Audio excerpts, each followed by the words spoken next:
आज हम एक खास उपन्यास के बारे में चर्चा कर रहे हैं। आज इस वीडियो की खासियत है कि हम ऐसे हाशिए पर पड़े कभी जो महत्वपूर्ण रही जाति उसके नाम से बसे गांव मैक्लुस्कीगंज, ये उपन्यास जो काफी भारी भरकम है, इस पर हम चर्चा करेंगे संक्षेप में। उपन्यासकार विकास कुमार झा। हम उपन्यासकार के बारे में थोड़ा ठहर करके बात करेंगे। ये एक सुलझे हुए बुद्धिजीवी पत्रकार रहे हैं। इन्होंने ठीक वैसे ही पत्रकारिता की है जिस तरह से हिंदी साहित्य के पाठक अंदाजा लगा सकते हैं कि हिंदी साहित्य की सेवा एक साहित्यिक पत्रकार राजेंद्र यादव ने हंस पत्रिका को चला करके की थी।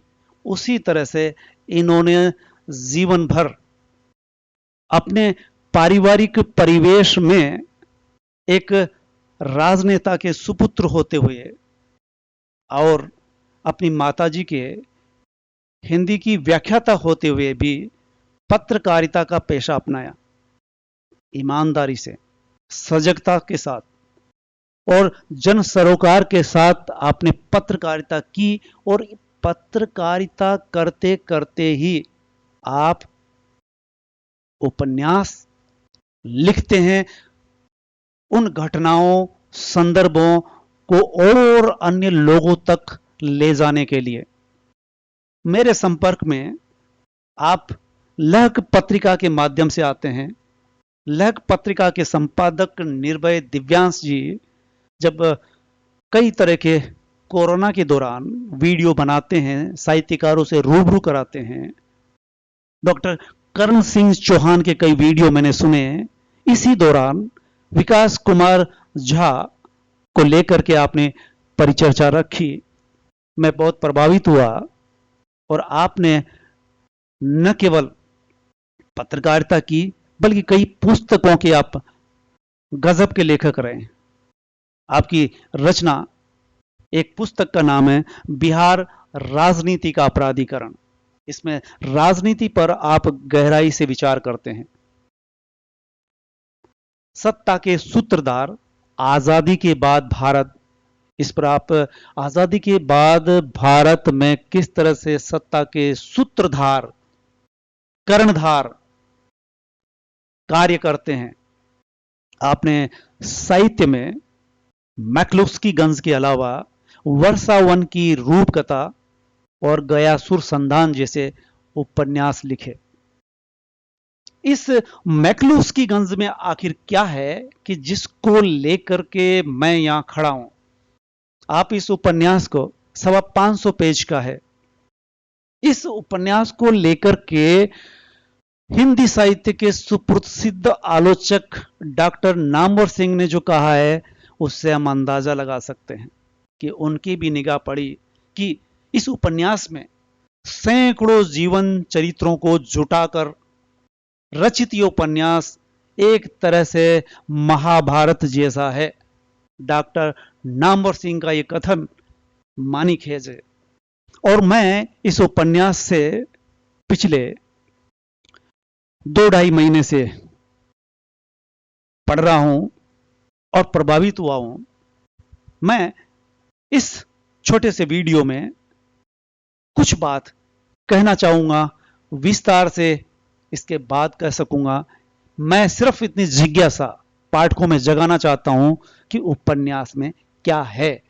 अगर वो हिंदी साहित्य के पाठक है और अच्छे, गंभीर, जन सरोकार से युक्त उपन्यास पढ़ना चाहते हैं तो उनके लिए मैक्लुस्कीगंज उपन्यास पढ़ना ही चाहिए। उपन्यास में बानर भवन में रहने वाली मरियम, माली और लेटर बॉक्स जिस तरह से आता है, ऐसी बहुत सारी उस छोटे से गांव में जो मैक्लुस्कीगंज नाम से मैक्लुस्की ने बसाया था एग्लो इंडियन के लिए, जो अंग्रेजों की संतान थे, मिक्स भारतीयों से मिलकर के। उनकी एक कथा जब आपने मैक्लुस्कीगंज जैसा नाम सुना, पत्रकारिता के दौरान वहां जाना हुआ, तो आप उस जगह को देख करके, उस गांव की बसावट को देख करके, गांव के बासिंदों को देख करके और गांवों को बसाने के मकसद को देखते हुए आपने इस जगह का बार बार आना जाना किया और पत्रकारिता को निभाते हुए लगा कि नहीं, इस पर उपन्यास लिखा जाना चाहिए और उपन्यास के द्वारा लिखा जाना चाहिए। लेकिन कई साहित्यकारों से, उपन्यासकारों से बात की तो उन्होंने कहा कि हमारे पास इतना वक्त नहीं है और इतनी फुर्सत नहीं है, इतना पेशेंस नहीं है कि हम उस गांव में जाएं और उस पर फिर काम करें। तो इन्होंने सोचा कि ठीक, इस काम को मैं ही करता हूं। ये उपन्यास इस तरह से सामने आता है, लेकिन ताज्जुब करोगे कि जैसे सदी हुई कलम, आप भाषा शैली देखिए, कथा कहने का ढंग देखिए, और किस तरह से उपन्यासकार उपन्यास के अंदर एक और उपन्यासकार को पैदा करता है और वो उपन्यास लिखता है हांगकांग में जाकर के। चलिए हम विस्तार से तो आगे बात करेंगे, हम ये समझें कि आखिर उपन्यास क्या है। उपन्यास मुकम्मल 550 पेज का है। उपन्यास 4 खंडों में फैला हुआ है। प्रथम खंड में बहुत सारे पात्र जो लगभग मैक्लुस्कीगंज में रहते हैं, एग्लो इंडियन, उन सब का परिचय संक्षेप में दिया गया है। इस तरह से हम कह सकते हैं कि प्रथम खंड में वहां के बासिंदे या मैक्लुस्कीगंज को किस तरह से बनाते हैं उसका परिचय है, और खुद मैक्लुस्कीगंज गांव का प्लस मैक्लुस्की का परिवार का, उसके बारे में विस्तार से बताया गया है। और सभी अन्य परिवार, बंगलों में रहने वालों के बारे में बताया, और उनके बच्चे किस तरह से धीरे धीरे इंग्लैंड चले जाते हैं, ऑस्ट्रेलिया, न्यूजीलैंड चले जा रहे हैं। और एक पात्र है रॉबिन, जो हांगकांग चला जाता है और अपने पिता के साथ प्रेस का काम करता है, किताबें छापता है। वहीं उसे बार बार ये ख्याल आता है कि पिताजी जहां से आए हैं, जिस मैक्लुस्कीगंज से आए हैं, उसकी बहुत चर्चा करते हैं, वहां रहने वालों के बारे में बताते हैं, तो उन्हें एक जिज्ञासा पैदा होती है और वो रॉबिन वहां से चल करके मैक्लुस्कीगंज आता है। पहले खंड का अंत रॉबिन के मैक्लुस्कीगंज में आगमन से होता है और दूसरे खंड की शुरुआत में रॉबिन मैक्लुस्कीगंज में है। वहां रॉबिन को मिलर गेस्ट हाउस में रहने का अवसर मिलता है, इसके बावजूद कि खुद का बंगला था जो पिताजी के मरने के बाद बेच दिया था।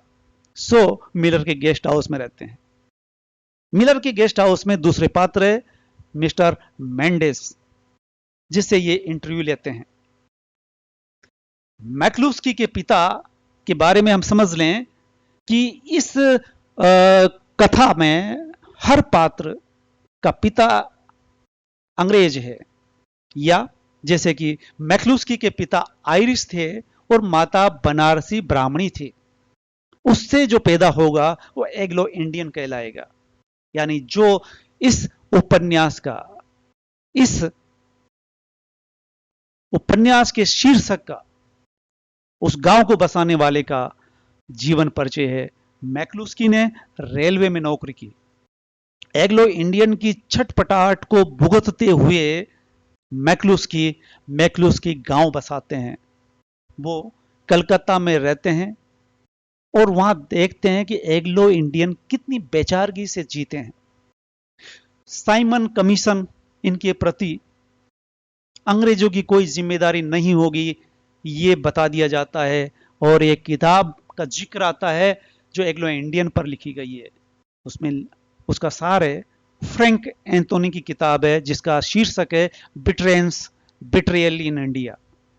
भारत में ब्रिटेन्स का जो उनके द्वारा पैदा हुए, उनके साथ उनका व्यवहार क्या था, उपन्यास की बहुत सारी खासियत है इसके अलावा भी, कि प्रकृति का किस तरह से मानवीयकरण किया गया है।